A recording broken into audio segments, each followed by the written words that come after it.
LibreOffice Writer Inserting Imagesന്റെ spoken ട്യൂട്ടോറിയലിലേക്ക് സ്വാഗതം. ഈ ട്യൂട്ടോറിയൽ നമ്മൾ ഇവയെല്ലാം പഠിക്കും. ഒരു ഡോക്യുമെന്റിലേക്ക് ഒരു ഇമേജ് ഫയലിന്റെ ഇൻസർട്ടിംഗ്, റൈറ്ററിൽ ടേബിൾസ് ഇൻസർട്ടിംഗ്, റൈറ്ററിൽ ഹൈപ്പർലിങ്ക് ഇൻസർട്ടിംഗ്. ഇവിടെ നമ്മൾ ഉപയോഗിക്കുന്ന operating system Ubuntu Linux 10.04 LibreOffice suite version 3.3.4 ആണ്. LibreOffice റൈറ്ററിൽ എങ്ങനെയാണ് ഒരു ഇമേജ് ഫയൽ ഇൻസേർട്ട് ചെയ്യുക എന്ന് പഠിച്ചുകൊണ്ട് നമുക്ക് തുടങ്ങാം.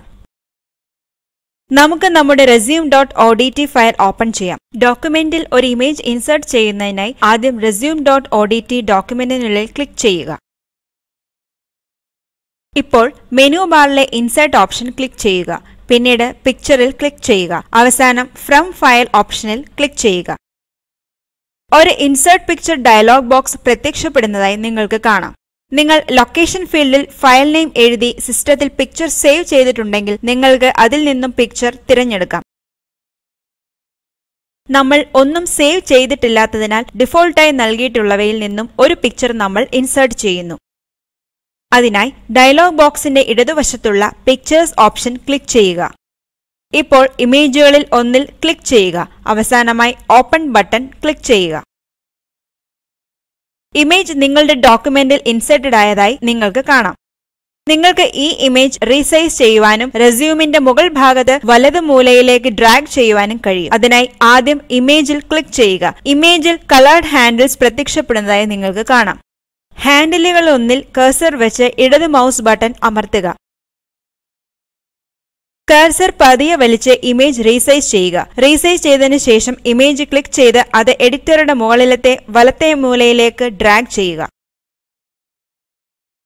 ഇമേജസ് ഇൻസേർട്ടിംഗ് നടത്തുന്നതിനുള്ള മറ്റു പൊതുരീതികൾ ക്ലിപ്ബോർഡ് അല്ലെങ്കിൽ സ്കാനർ കൂടാതെ ഗാലറിയുമാണ്. അടുത്തതായി റൈറ്ററിൽ എങ്ങനെയാണ് ടേബിൾസ് ഇൻസേർട്ട് ചെയ്യുന്നതെന്ന് നമുക്ക് പഠിക്കാം. LibreOffice റൈറ്ററിലെ ടേബിൾസ് യൂസേഴ്സിനെ അവരുടെ വിവരങ്ങൾ ഒരു പട്ടിക രൂപത്തിൽ സ്റ്റോർ ചെയ്യാൻ പ്രാപ്തരാക്കുന്നു.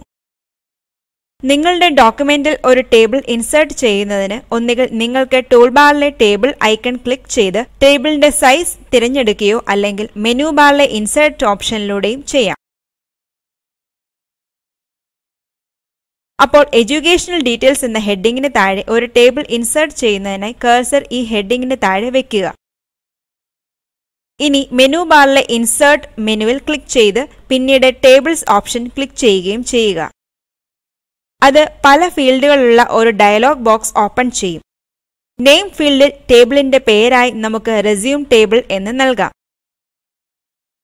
സൈസ് എന്ന ഹെഡിങ്ങിന് താഴെ കോളംസിന്റെ എണ്ണം നമുക്ക് 2 തന്നെ എടുക്കാം. റോസ് ഫീൽഡിലെ അപ്വേർഡ് ആരോയിൽ ക്ലിക്ക് ചെയ്ത് റോസിന്റെ എണ്ണം 4 വർദ്ധിപ്പിക്കാം. അങ്ങനെ കോളംസ് ആൻഡ് റോസ് ഫീൽഡിലെ അപ്പ് ആൻഡ് ഡൗൺ ആരോ ഉപയോഗിച്ച് നമുക്ക് ടേബിളിന്റെ സൈസ് കൂട്ടാനും കുറയ്ക്കാനുമാകും. ഇപ്പോൾ ഡയലോഗ് ബോക്സിലെ ഓട്ടോ ഫോർമാറ്റ് ബട്ടണിൽ ക്ലിക്ക് ചെയ്യുക. ഇത് ഒരു പുതിയ ഡയലോഗ് ബോക്സ് തുറക്കുന്നു. അവിടെ നിങ്ങൾ ഇൻസേർട്ട് ചെയ്യുവാൻ ആഗ്രഹിക്കുന്ന ടേബിളിന്റെ ഫോർമാറ്റ് തിരഞ്ഞെടുക്കാം. തിരഞ്ഞെടുക്കുന്നതിനായി റൈറ്ററിൽ പല ഓപ്ഷനുകൾ നൽകുന്നു. നമ്മൾ ഫോർമാറ്റ് ഓപ്ഷന് കീഴിലുള്ള നണ്ണിൽ ക്ലിക്ക് ചെയ്യുന്നു. പിന്നീട് ഓക്കെ ബട്ടൺ ക്ലിക്ക് ചെയ്യുക. വീണ്ടും ഓക്കെ ബട്ടൺ ക്ലിക്ക് ചെയ്യുക. 2 കോളങ്ങളും 4 റോകളുമുള്ള ടേബിൾ ഹെഡിങ്ങിന് താഴെ ഇൻസേർട്ട് ചെയ്യപ്പെട്ടതായി നിങ്ങൾക്ക് കാണാം. ഇപ്പോൾ നിങ്ങൾക്ക് ടേബിളിനുള്ളിൽ എന്ത് വിവരവും ടാബുലറായി എഴുതാം. ഉദാഹരണത്തിന് ടേബിളിന്റെ ആദ്യ റോയിലെ ആദ്യ കോളത്തിന്റെ സെല്ലിൽ ക്ലിക്ക് ചെയ്യുക. നമ്മൾ ഇവിടെ സെക്കൻഡറി സ്കൂൾ എക്സാമിനേഷൻ എന്ന് ടൈപ്പ് ചെയ്യുന്നു. ഇനി അടുത്ത സെല്ലിൽ ക്ലിക്ക് ചെയ്ത് 93% എന്ന് എഴുതുന്നു. അപ്പോൾ ഇത് സെക്കൻഡറി സ്കൂൾ എക്സാമിനേഷനിൽ രമേശ് 93% സ്കോർ ചെയ്തു എന്ന് കാണിക്കുന്നു. അതുപോലെ കൂടുതൽ നമുക്ക് ടേബിളിൽ ടൈപ്പ് ചെയ്യാനാകും.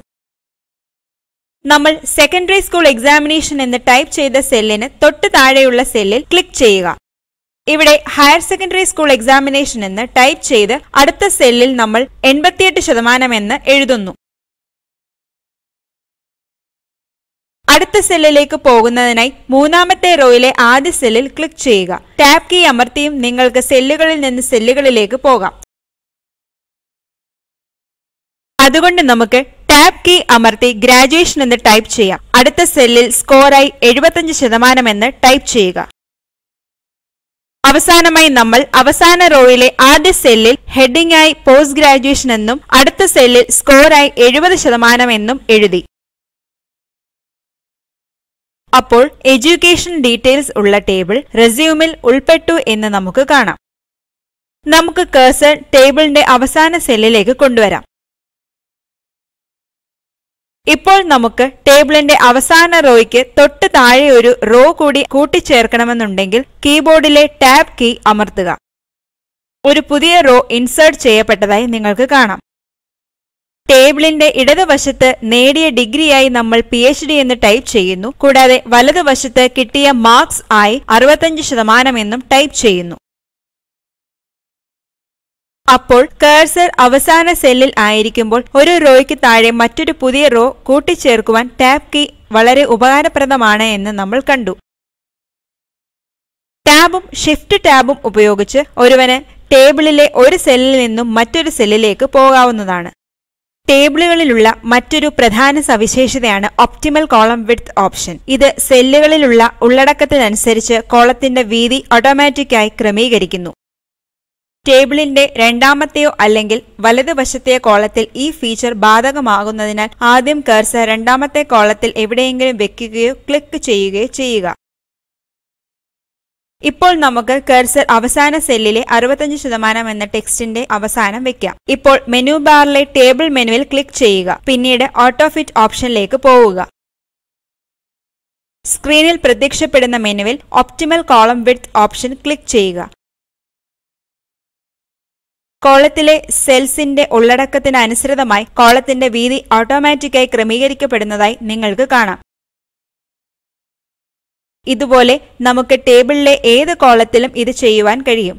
നിങ്ങൾക്ക് നിങ്ങളുടെ ടേബിളിന് പലതരത്തിലുള്ള ബോർഡറുകൾ തിരഞ്ഞെടുക്കുവാനാകും. ഒരു ബോർഡറും ഇല്ലാത്തത് തുടങ്ങി അകത്തും പുറത്തും ബോർഡറുകളോടുകൂടിയത്, അല്ലെങ്കിൽ ടേബിളിന്റെ പുറം ബോർഡർ മാത്രം എന്നിങ്ങനെ.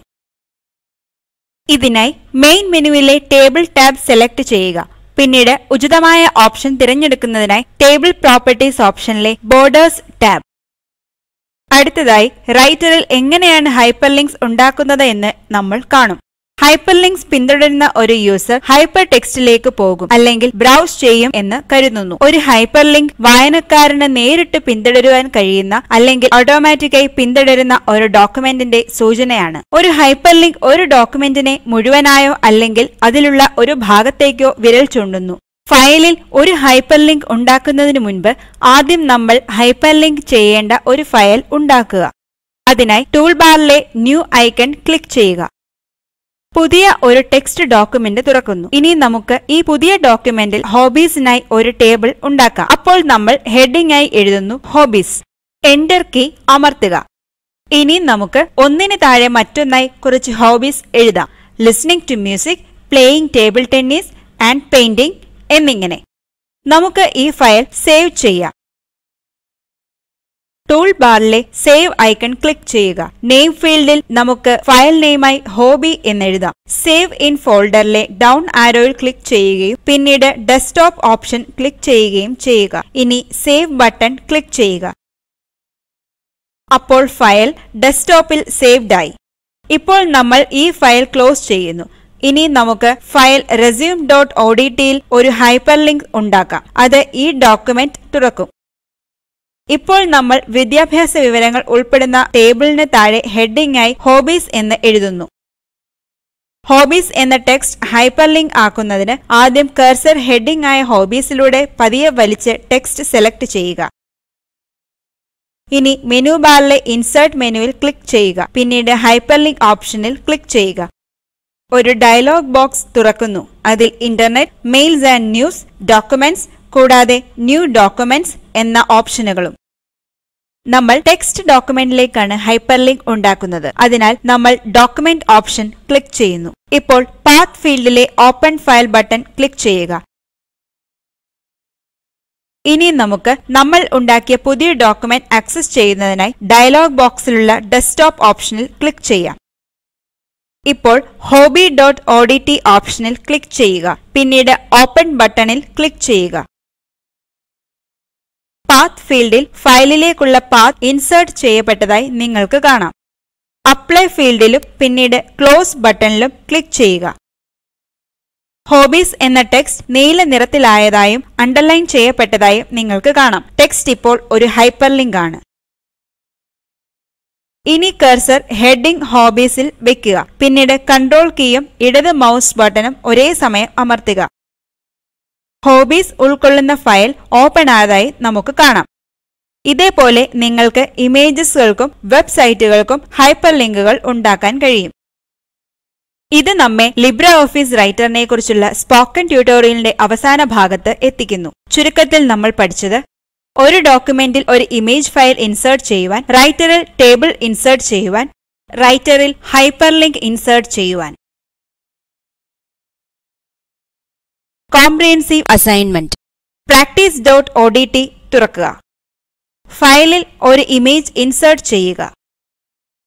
3 റോകളും 2 കോളങ്ങളും ഉള്ള ഒരു ടേബിൾ ഇൻസേർട്ട് ചെയ്യുക. ഫയലിലെ ഒരു ഇമേജ് ക്ലിക്ക് ചെയ്യുമ്പോൾ www.google.com വെബ്സൈറ്റ് ഓപ്പൺ ചെയ്യുവാനുള്ള ഒരു ഹൈപ്പർലിങ്ക് ഉണ്ടാക്കുക. താഴെയുള്ള ലിങ്കിൽ ലഭ്യമായ വീഡിയോ കാണുക. അത് സ്പോക്കൺ ട്യൂട്ടോറിയൽ പ്രോജക്റ്റ് സമ്മറൈസ് ചെയ്യുന്നു. നിങ്ങൾക്ക് നല്ല ബാൻഡ് വിഡ്ത്ത് ഇല്ലെങ്കിൽ നിങ്ങൾക്കത് ഡൗൺലോഡ് ചെയ്ത് കാണാം. Spoken tutorial project team spoken tutorials ഉപയോഗിച്ച് വർക്ക്ഷോപ്സ് നടത്തുന്നു. ഓൺലൈൻ ടെസ്റ്റ് പാസ്സാകുന്നവർക്ക് സർട്ടിഫിക്കറ്റ്സ് നൽകുന്നു. കൂടുതൽ വിവരങ്ങൾക്ക് ദയവായി എഴുതുക contact@spoken-tutorial.org. Spoken tutorial project talk to a teacher പ്രോജക്റ്റിന്റെ ഭാഗമാണ്. ഇതിനെ പിന്തുണയ്ക്കുന്നത് national mission on education through ICT MHRD government of India. ഈ മിഷനെക്കുറിച്ചുള്ള കൂടുതൽ വിവരങ്ങൾക്ക് spoken-tutorial.org/nmeict-intro യിൽ ലഭ്യമാണ്.